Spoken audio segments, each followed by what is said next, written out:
True story. Real talk. From health and wellness to career and relationship, we explore it all. Meet your host, the Radio Gem, and other women on Women Corner. Every Wednesday, 8 to 9 p.m., where sisterhood meets support. It promises to elevate your mind, and most importantly, it's gonna be fun. Follow us on our social media platforms: Facebook, YouTube, Instagram, TikTok, X, all at Radio Afinju. Keep a date with us on Women Corner every Wednesday, 8 to 9 p.m. on Radio Afinju.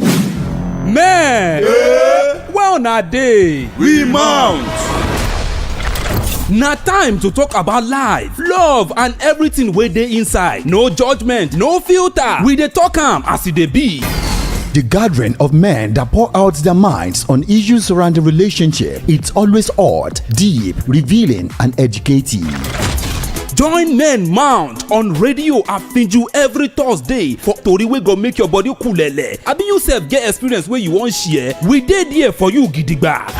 Follow us for all our social media handle for Facebook, for YouTube, Instagram, TikTok, X, all for Radio Afinju. Where men dey, Men mount. Life no get duplicate. na so ẹ̀mí ò láàárọ̀ o. bẹ́ẹ̀ ni.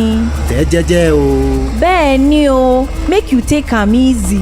na so o. Radio Afinju says if you drink, don't drive. If you drive, don't drink. tẹ́ jẹ́jẹ́ o. Make you take am easy.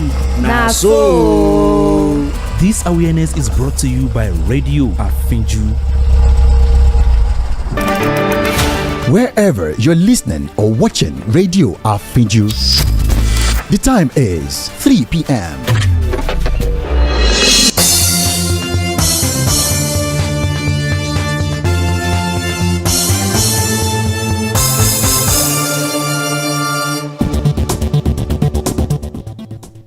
First, a look at the highlights. UK didn't endorse Sunday Igboho's petition, federal government. Ukraine denies supplying drones to Mali rebels. Sean Diddy Combs accused of sexually assaulting teenager in new lawsuits.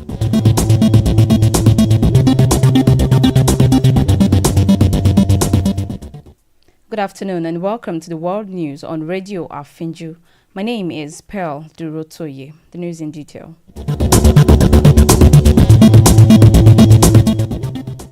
The federal government of Nigeria has clarified that a petition by Yoruba Nation agitator Sunday Adeyemo, known as Sunday Igboho, calling for the recognition of the Yoruba Nation was not endorsed by the UK government. Eche Abuobe, spokesperson for the Ministry of Foreign Affairs, stated that media reports regarding the petition were misleading.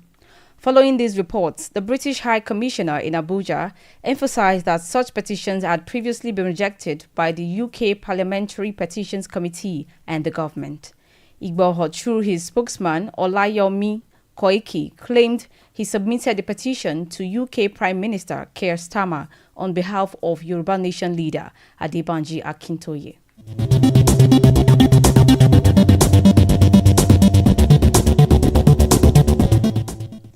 Nigeria's headline inflation rose to 32.70% in September 2024, up from 32.15% in August, driven by increased petrol prices.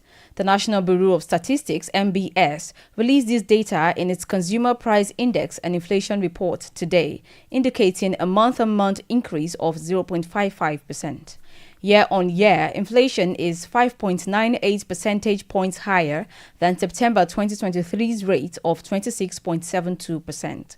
Food inflation has also increased to 37.77%, influenced by petrol price hikes from 600 naira to 897 naira per litre by the Nigerian National Petroleum Company Limited, NNPCL. This rise follows declines in July and August, prompting the Central Bank of Nigeria to raise the interest rate by 50 basis points to 27.25% in September to combat inflation.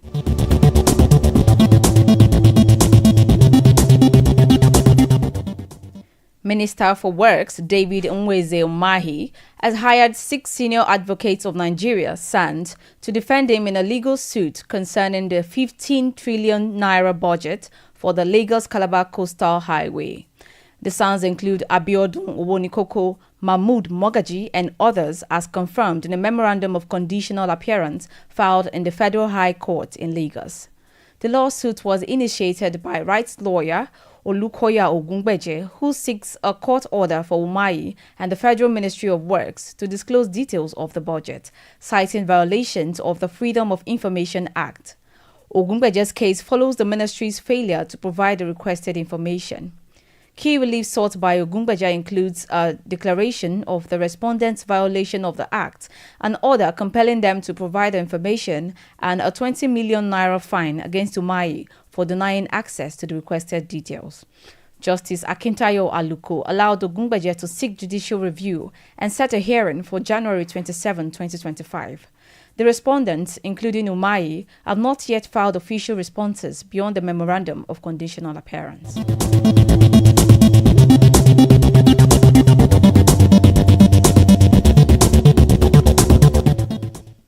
Lagos State Governor Babajide Sanwo-Olu has extended the amnesty period for owners and developers of buildings without proper planning approvals until December 31, 2024.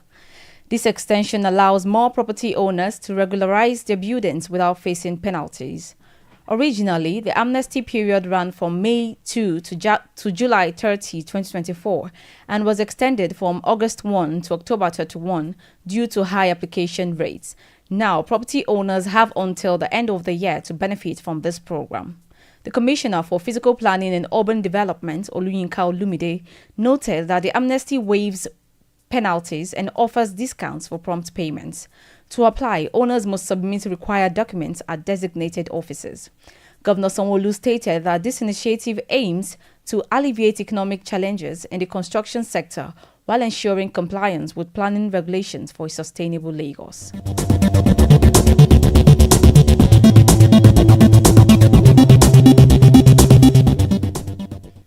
The Kwara State Police Command has announced plans to prosecute 3 officers involved in the alleged killing of Koyum Abdul Yakin Ishola and ND2 students at Kwara State Polytechnic. The officers, Inspector Abiodun Kayode, Inspector James Emmanuel, and Sergeant Oni Philip, and urged the public to trust the legal process. They assured citizens that justice will be served regarding the incident.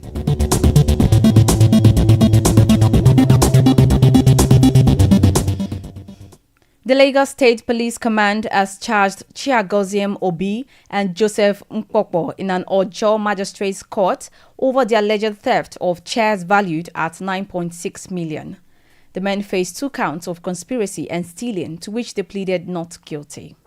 Prosecutor Esther Adesulu stated that the theft occurred on September, requiring 2 sureties in the same amount. The case is adjourned until October 17 for mention.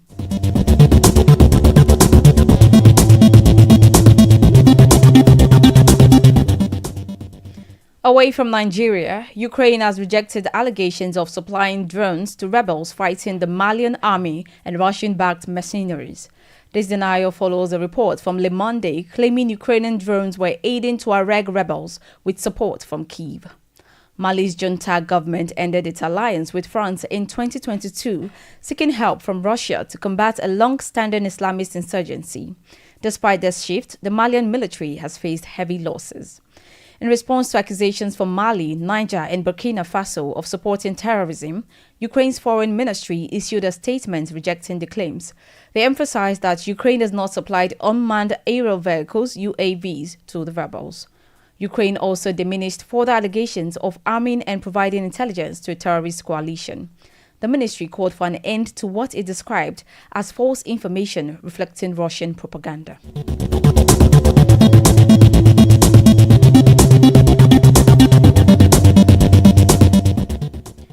In Asia, India and Canada have expelled their top envoys along with other diplomats as the row intensifies over last year's assassination of a Sikh separatist on Canadian soil.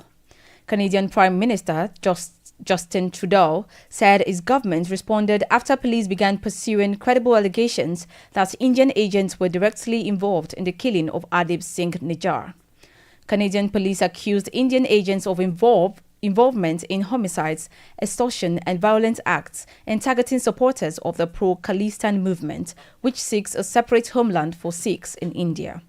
India has rejected the allegations as preposterous, accusing Trudeau of pandering to Canada's large Sikh community for political gain.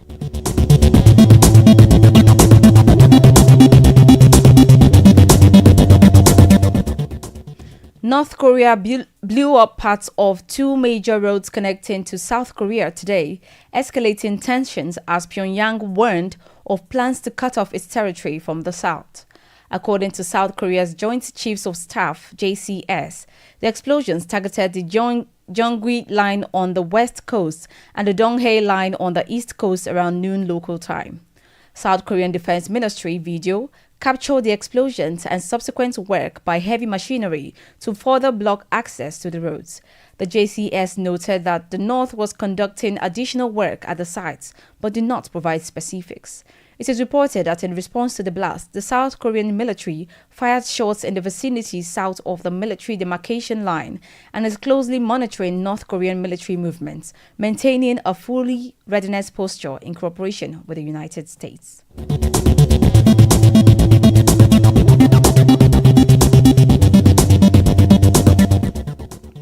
In Europe, French politician Marine Le Pen has responded to allegations of illegal party funding involving a far-right national rally, RN party.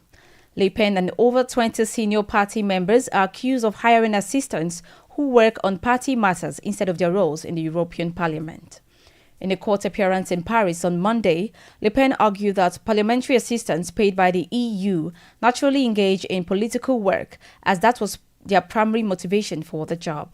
She contended that it was misleading to suggest they should focus solely on parliamentary duties. Le Pen, along with 24 others and the RN party itself, faces accusations of misusing EU funds to cover salaries for party staff. Prosecutors claim she led a system where RN employees from Paris were improperly classified as EU parliamentary assistants in Brussels. The prosecution argues that many of these officials, including Le Pen's bodyguard and a graphic designer, seldom worked in the EU Parliament and had no legitimate role there.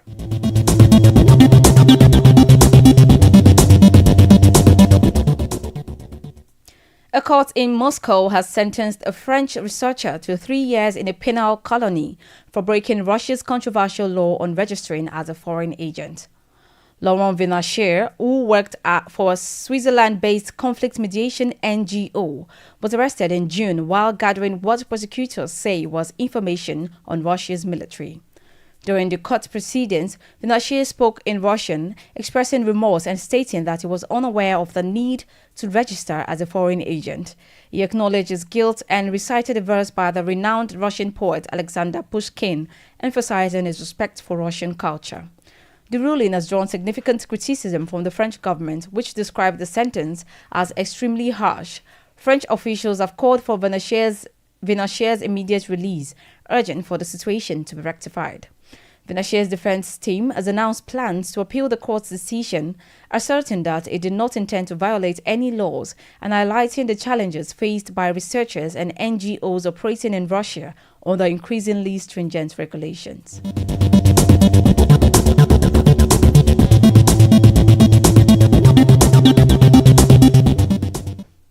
In the Americas, Sean Diddy Combs is facing new allegations of rape, sexual abuse, and sexual assault following 6 lawsuits filed in New York federal court on Monday. The claims made by 2 women and 4 men date from 1995 to 2001 and involved incidents allegedly occurring at parties hosted by Combs. His lawyers have denied the allegations, asserting that he has never sexually assaulted anyone. One accuser, who was 16 during the 1998 party in the Hamptons, alleges that Combs ordered him to undress during a conversation about entering the music industry, describing it as a rite of passage. The lawsuit includes a photo of them together at the event, with the teen's face blurred out. Another lawsuit alleged that Combs raped a 19-year-old college student in a hotel room in 2004. The woman claims she met Combs at a photo shoot where he invited her and a friend to a private party. Once there, she alleges he fondled and raped her despite her repeated requests for him to stop. Attorney Tony Busby, representing the accusers, is also working with over 100 individuals planning to sue Combs for sexual assault, rape, and exploitation, including some minors. The lawsuits are being filed under the Victims of Gender-Motivated Violence Protection Act, which allows for older claims.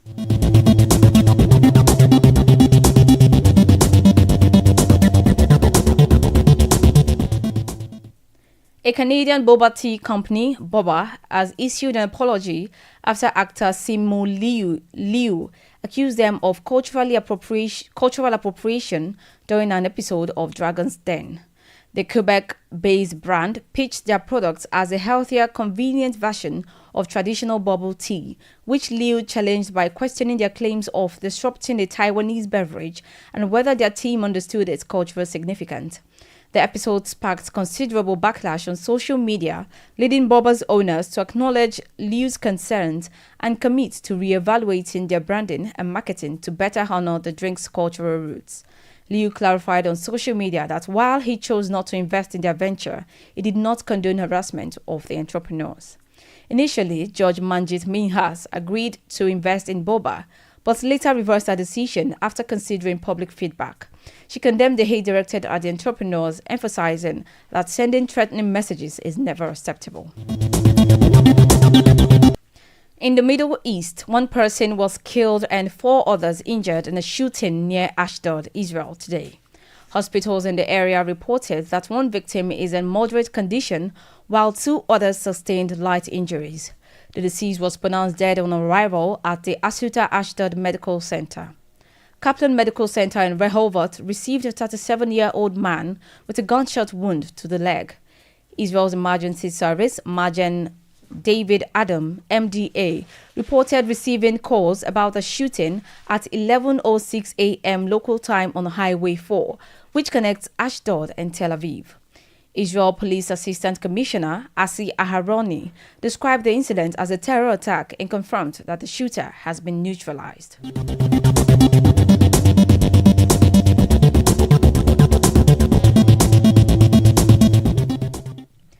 Oil prices fell sharply today amid easing concerns about potential supply disruptions and a forecast from the International Energy Agency, IEA, predicting a significant global surplus next year. The price of Brent crude dropped over 5% to $73.5 per barrel, following a 2% decline in the previous season. West Texas Intermediate, the U.S. benchmark, also fell more than 5% to $70. The decline in prices was linked to reports that Israel may avoid targeting Iranian oil and nuclear sites, as Prime Minister Benjamin Netanyahu indicated to the U.S. that Israel would consider American opinions but ultimately act in its national interest. U.S. officials have expressed that they do not want Israel to strike those sites. Additionally, the IEA's forecast of a global oil surplus in 2025, driven by ample supply and weak demand from China, the world's largest oil importer, further pressured prices. Mohit Kumar, an economist at Jefferies, noted that the markets reacted negatively to news of Israel's potential non-targeting of Iran's oil facilities.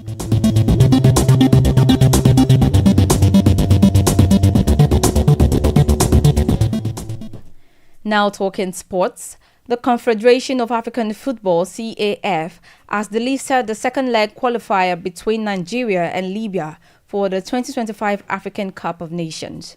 The match was scheduled for today after Nigeria won the first leg 1-0 at Godswill Akpabio Stadium in Uyo. The Nigerian Football Federation reported that the Super Eagles and officials experienced over 14 hours of humiliation at the Libya airport, prompting their decision to return home. CAF has launched an investigation into the incident. In response to the situation, the Libya Football Federation alleged sabotage and threatened legal action against Nigeria. CAF's official Twitter account confirmed the delisting as it updated the schedule for games across the continent.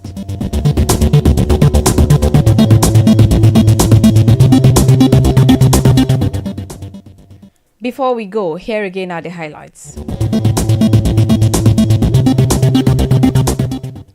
The federal government of Nigeria has clarified that a petition by Yoruba Nation agitator Sunday Adeyemo, known as Sunday Igboho, calling for the recognition of the Yoruba Nation was not endorsed by the UK government.